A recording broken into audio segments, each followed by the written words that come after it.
Um,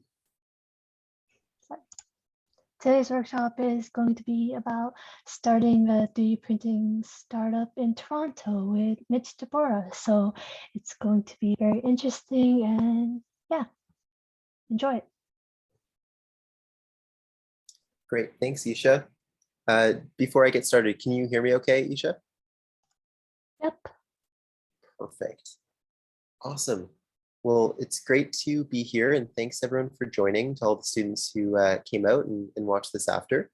I really appreciate these opportunities to get to speak to students, because ultimately I think that you are the future, and I get so inspired by what you all end up working on. So I'll flip over to a presentation. What I was thinking of doing is kind of telling you a short story about my experience as I went from being a student sitting in your shoes to going off and starting a company, which I've actually been building now for about 8 years right here in Toronto.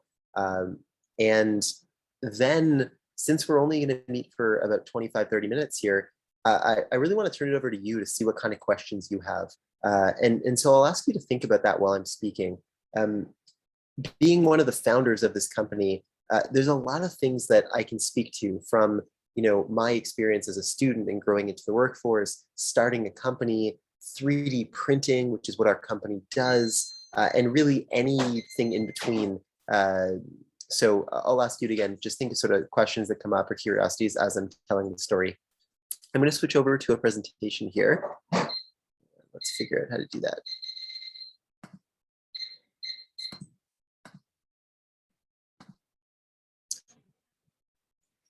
Perfect. Okay, so you should see the Mosaic logo here. So the first thing I'll share, this is me. I'm one of the co-founders of the company called Mosaic Manufacturing. Please feel free to add me on LinkedIn, and I'll tell you why. One thing that I've learned in my journey of building a business is that it's something that takes a massive, it takes a village, really. It's not something you do alone. You need people to work with you, advisors, mentors, supporters, and building a network is a really important way to do that. It's critical. And LinkedIn is an amazing place to do that. We post about jobs there. We post about interesting news. So if you're at all interested in technology, want to follow my story, or think that maybe there's a way I can help you in the future, add me on LinkedIn, and that way we're connected. If you note that you were at the TO Hacks call or event, I'll know that we met here. So just to jump right into it, my story began when I was studying university. I was studying mechanical engineering here in Ontario at Queen's, and I was really curious about 3D printing. Out of curiosity, for the couple people on the call, if you're willing to turn on your mic or camera, I'd be curious to hear if anyone here has any experiences with 3D printing to date.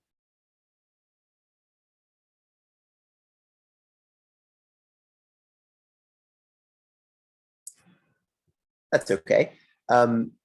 So for those who are not familiar, a 3D printer is kind of like the printer that you might have at home that prints paper, except a 3D printer is able to make physical objects, things that we can hold.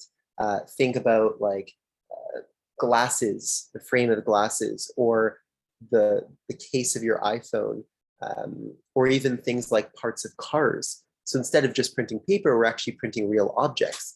And these printers came down a lot in cost about 10 years ago, right when I was in school. So I bought a 3D printer and I started a business online where I posted that I would 3D print things for people. They would pay me and I would print it and ship it to them. And that was great because as a student, I was able to make a little bit of money. But I noticed something really interesting, which is that 3D printers are limited to printing things, for the most part, in a single color. So you could print a black iPhone case or a red pair of glasses. But a lot of things that we have, including my cell phone case, there are many colors, there are many different materials, meaning that a 3D printer can't make them. And so when I was running my business in university, people would ask me to print things. They'd say, hey, can you print it in 5 colors? And I would say, unfortunately, no, the printer can't do that. And sometimes they would say, you know what, I'll pay you 10 times as much, find a way to do it.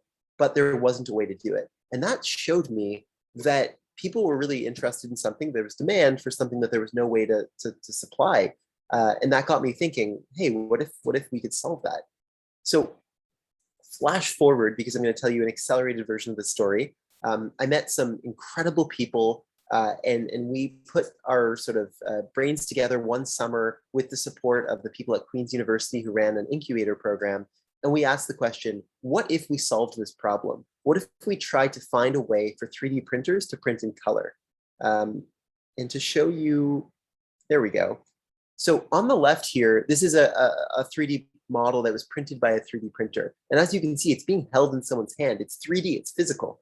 On the left is the orange one. That's what any 3D printer can make. It can be orange or blue or black or clear, but only one color. On the right is the goal of what we were trying to do. And again, telling the story in a much abridged way, this is how we did it. We came up with a product that's called Palette. And here you can see what Palette is. Palette is on the top left here. It's this black box. These different colors here, these are the plastic filament which is used to 3D print something. So you can see that there's blue, white, gray, and red, which are loaded into the palette. And then the output of that palette attaches over here to the 3D printer, which is what this box is right here. This object on the 3D printer was printed by the printer.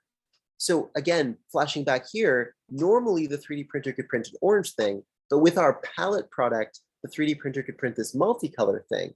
And so here on the printer, you can see this object is 4 colors made possible by palette. So that was our invention. We believed that if we could bring that to the market, if we could offer that as a solution, that everyone out there with a 3D printer would be able to gain that benefit of multicolor printing from a single color 3D printer. And so again, in summary there, this all began when I was running my own 3D printing business and I saw people say, I want things in color. There was no way to do it. And so started a company to try and solve that problem. We ended up developing this product Palette, which to date, we're grateful to have had an incredible journey. We've sold tens of thousands of these. This has become the most popular solution across printing platforms in the world. Every country that has 3D printers sells this product Palette, and we've been able to get this into schools and businesses all around the world to help people make their 3D printing more meaningful, which has been an amazing journey to be on. To flash forward to today, we're a company based right here in Toronto. We have an office. We're about 45 people with all sorts of different backgrounds: business, marketing, engineering, customer support, you name it. Most disciplines that I think you might be studying, we have people on the team, and together we form an amazing company that brings really innovative products to market. So I'm going to pause there because I think that really is the foundation of our story. We've built a lot of other amazing products like software and other hardware products throughout the years, but I think that I gave you kind of the foundation of the story and sort of very high level what we've done right here in Toronto. And again, one thing I want to reinforce is that this journey all began being a student, just like you, studying things. And it was only by taking a bit of risk and starting that 3D printing business that I discovered the problem that we ended up solving with Mosaic, the company that we started here. And that's kind of where it all starts. I think sometimes there's this mystification of an entrepreneur is that, if you look at like Elon Musk or Steve Jobs, it seems crazy to become those people. But the truth is that those people all started somewhere. They took their first risk, and eventually they got to the point in the journey where I'm at today. And then they kept on going and got much, much further where they are today. But it all starts with taking a little bit of risk and kind of acting on it and giving something a try, even if you might fail. So I'm going to pause there. And for those who are on the call, I wanted to see if you had any questions for me about 3D printing or about Mosaic, the business, anything that I can speak to. I'd rather kind of cater to your specific questions.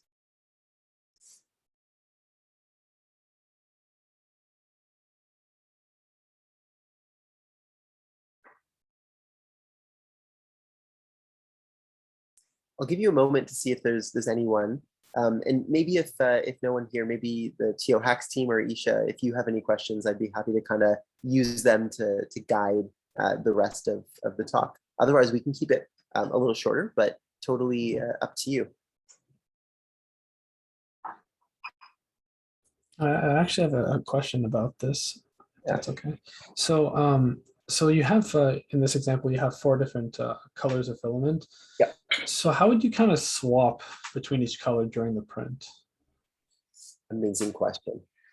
So to give some background for those who might not be as familiar with 3D printing, because I can tell by your question that it's quite insightful. I think you've probably used a 3D printer before. Yeah. So um, is that correct? Have you used a printer? Yeah, my brother actually had a 3D printing startup. So No way. yeah, he goes to And, Queens and too. So no way. What was your brother's startup? it's called a polytwist. So he would pretty much print kind of like versions of a Rubik's Cube, but there'd be different types of puzzles and yeah, apparently it kind of took off a bit and it's a lot of, it's kind of like puzzles that he would print and you'd have to solve them. And Oh, he did it with two other students. So yeah. that's awesome. Amazing. Well, hey, let your brother know if he wants to connect. It's always great to meet 3D printing people, and we can connect on LinkedIn. That's awesome. We'll do. So funny enough, that's awesome to hear that your brother has a 3D printer. For reference, 8 years ago, when Mosaic was all getting started, that was super rare. No one knew what 3D printing was, right? Of course, so, yeah. Okay, so here's this 3D printer here. The way it works, which I know you already know, is that it would normally pull in, say, this red filament here.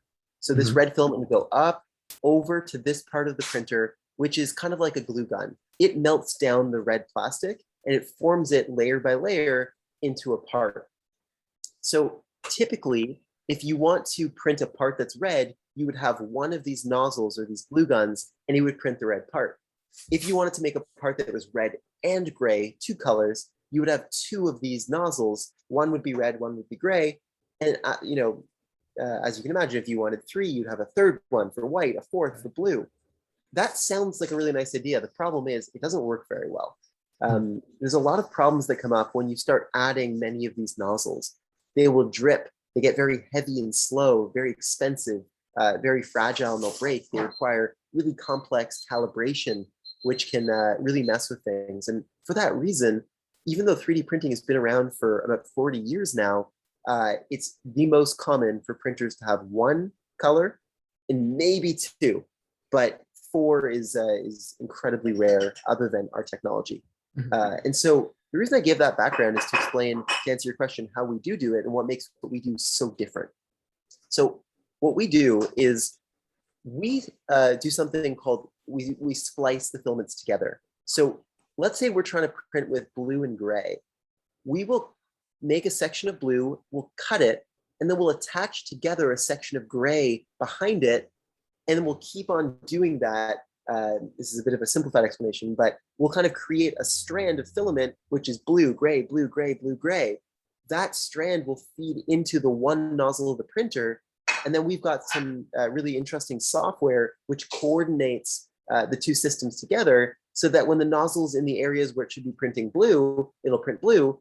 And then when it gets to gray, it'll go to the areas to print gray. And it'll keep on doing that every layer of the part. Oh. So it's very different than those multiple nozzles. This means that for this palette where we have 4 filaments, it's just one filament feeding into the nozzle. So just one nozzle. Right. We now have a product on the market called Palette 3, which has 8 different filaments. Same thing, 8 filaments leading to one. So the same printer, which can print 1 filament, can print 4 with Palette 2 or 8 with Palette 3. We call that scalability. It's much more scalable. The capabilities are much broader. It means you can print with 8 different colors and materials. And because we're using a single nozzle, we don't have any of those problems that I mentioned with the multi-nozzle. It's very lightweight, it's very reliable, it's very fast, it's very precise, which is all really critical. And that's the reason that we've been able to really have this technology adopted in the market. So I know that was quite a detailed explanation. Does that answer your question? Does that make sense? Yeah, it's a very, very smart solution. Yeah, it's pretty cool. Thanks. Yeah, it seems like elegant. It seems like logical, I can say. Yeah. It's one of those things where one thing we learned is that sometimes to create a logical solution that makes sense on paper is incredibly complex to execute on. Designing the system, making it incredibly reliable, manufacturing it at a large scale so that every unit that everyone gets around the world works the same and works well.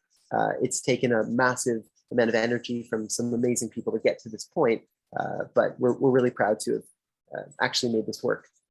Yeah, very cool. Thank you. For sure. Does anyone else have any questions that they thought of while we were talking about that?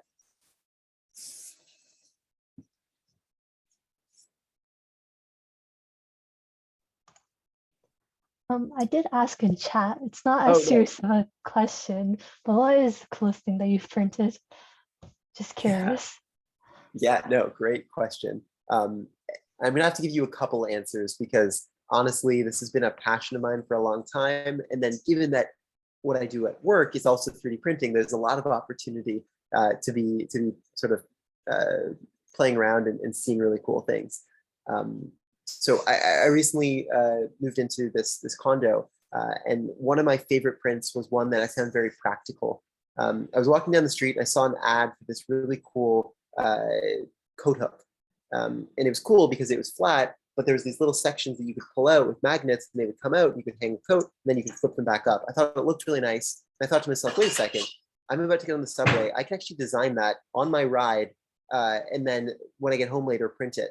And it just felt crazy to me, that idea. I could see an ad for something, make it, 3D print it, have it actually in real life, and now it's on my wall. If my computer cable was long enough, I'd take you over there and show you.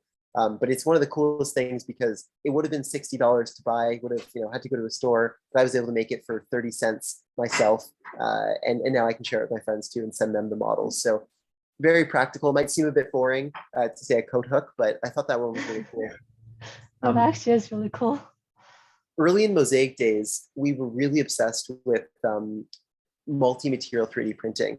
And one of the ideas that we had was to use electrical filament, electrically conductive filament inside of a part of plastic, which is normally an insulator, meaning that it doesn't conduct electricity, which meant that we were able to create circuitry in 3D in our parts. And so we thought, wait a sec, this is really cool for a lot of applications. We can make sensors, batteries, motors, we could do all sorts of stuff. But we thought the simplest application would be to make a flashlight. So we designed this little part that you push a battery into and you push an LED in, and the circuitry that's printed into the part creates a switch so you can turn the flashlight on and off. That was one of my favorites because it's so functional, right? It was a little flashlight keychain, but you could think about where that can go. And I actually do have a sample here of something really interesting. You might not be able to guess what this is because it's sort of pretty obscure looking, but it's a napkin holder. Again, it might seem boring, but a very practical thing for living. And if you look at it, it kind of shows a lot about 3D printing in this part. First of all, you can't tell, but this is very light. This is probably only a few grams of plastic, which is good because if this was molded in plastic, it would use a lot more plastic, which would be a lot more potential waste and sort of worse environmental impact of having to actually create that plastic and one day dispose of it. So we're saving on plastic. The design is incredibly intricate.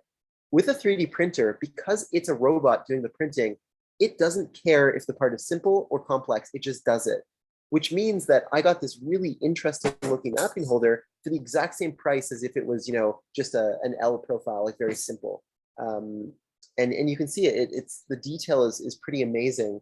And this might have taken 5 or 6 hours to print, but the 3D printer does that automatically. So another practical example of something, there's like a really cool games that have printed, my iPhone charger, my Apple Watch charger. And then in the world of accessories, we 3D printed a shoe several years ago, which is really interesting because it's actually squishy. It's not just rigid like something like this. So I'll stop my ramble there, but the range of things that you can print is endless. When you think about paper printing, there's kind of this narrow band of like maps, instructions, photos.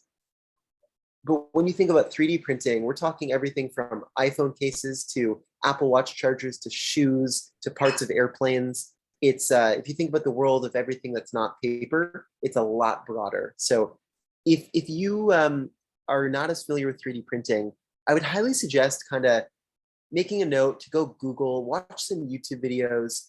And I think you're all really fortunate to be in a generation where your schools are likely going to have at least one printer.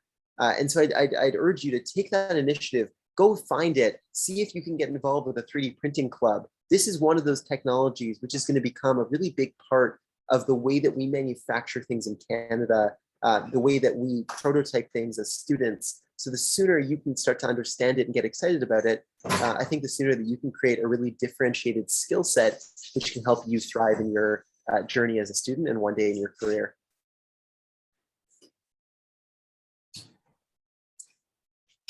So I know we're getting kind of pretty close to the end, to 6:30 here. Were there any other questions anybody wanted to ask while we're together here?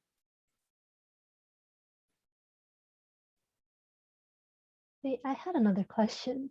Yeah. So like, I have been interested in like 3D printing, and like I've kind of looked into it, though not like too in depth. But I was just wondering, like, since you created it so that you could switch out the colors, like 3D print certain sections at a time, does that change how, like, does that like make the software you use a lot harder? Oh, it does. Yeah. Okay. It does. It certainly does. So for those who aren't familiar, in 3D printing, there is a software that you use to translate the idea that you want to print into the code that the 3D printer uses to make the part. There's actually a few pieces of software, but there's this one specifically which is used to send the instructions to the printer. That software is usually meant for single color parts. So we had to find a way around that. At first, we created a bit of a workaround. So you can kind of take the software, go through the single color, run it through our software, and then use it on the printer. But over time, we've been able to build up a much better solution. And I'd actually invite you all to check it out. I think I might have a slide of it. Here we go. It's called Canvas. It's completely free. It's in the browser. So if you go to canvas3d.io, I can write that in the chat as well. It's canvas3d.io, especially for you, Ishak, because it sounds like you're interested. You can create an account, and Canvas is special because unlike other software, it has a lot of functionality for multicolor. You can even see here this cell model and these colors over here. What was done is this was originally just a red cell model, but using the paintbrush tool, we were able to come over and add the color to the different areas. So to answer your question, yes, the multicolor would normally make the software more complicated, but because we've been able to build this out, this Canvas software keeps it really simple. So a multicolor model is basically just as simple as a single color one. It takes care of all the complexity of figuring out how the printing is going to work and all that for you. So you're more than welcome to make an account and check it out. It's completely free. And I think that's a really good way to kind of build your skill set as well in 3D printing, is learning how to use the software. Yeah, I'll check it out. It sounds really interesting. Cool. Sounds good. Any other last minute questions from anybody?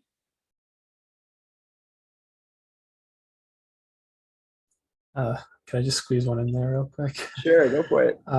So when developing your software to, I guess, detect different patches of colors, so I guess how is the experience, I guess, having to write software?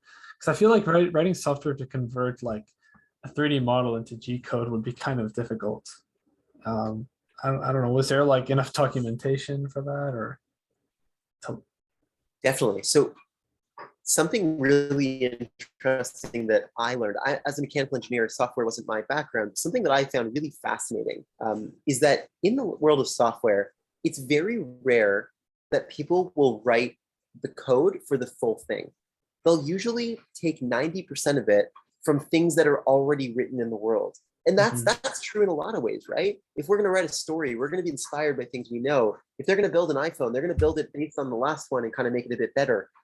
In software, it's very similar. The reason I say that is because we didn't have to write that entire thing, the complex translation into G code, like you said. We were able to, in some ways, actually buy that from other companies. And then we were able to really just focus on the thing that we do different, which at the time was specifically multicolor. So yes, it was very complex, and we're fortunate to have had amazing, brilliant software engineers who are still on the team and do this stuff. But just to demystify it a little bit, if there's several million lines of code, not all of them had to actually be written from scratch. Many of them were borrowed from libraries of other code, which is very common across the industry. Yeah. Okay. Well, thank you. No problem. Cool. Any other last minute questions? otherwise, I'll thank you all for joining. The fact that you joined shows me that you're curious in STEM and technology, which is awesome. I relate to you. When I was in your position, I was also going to as many of these things as I could. So I commend you for attending. Good luck with the rest of your journeys, wherever they take you. Like I said, feel free to connect with me. And if there's anything I can do to help you on your journey, let me know. Again, you've got my name here. And yeah, have a great night, everybody, and all the best. Thank you so much for coming out and giving that talk. It was really great, and I learned a lot from it. So yeah, thanks. Awesome. I'm glad to hear. Thank you. Oh, real quick, just curious, are you guys hiring high school students? Great question. We have never hired a high school student before, but I love the idea of it, and I think maybe we can make something happen. So if you're interested, we are growing a lot. We're hiring a lot of different students from co-ops. Send me a message on LinkedIn. Would love to get to know you better, and if there's a way that we could create a job for you for a period of time, then maybe we can make it happen. So just message me. All right, sounds good. Thank you. Awesome. Okay, nice to meet everybody. Have a great night, and all the best. Bye. Bye.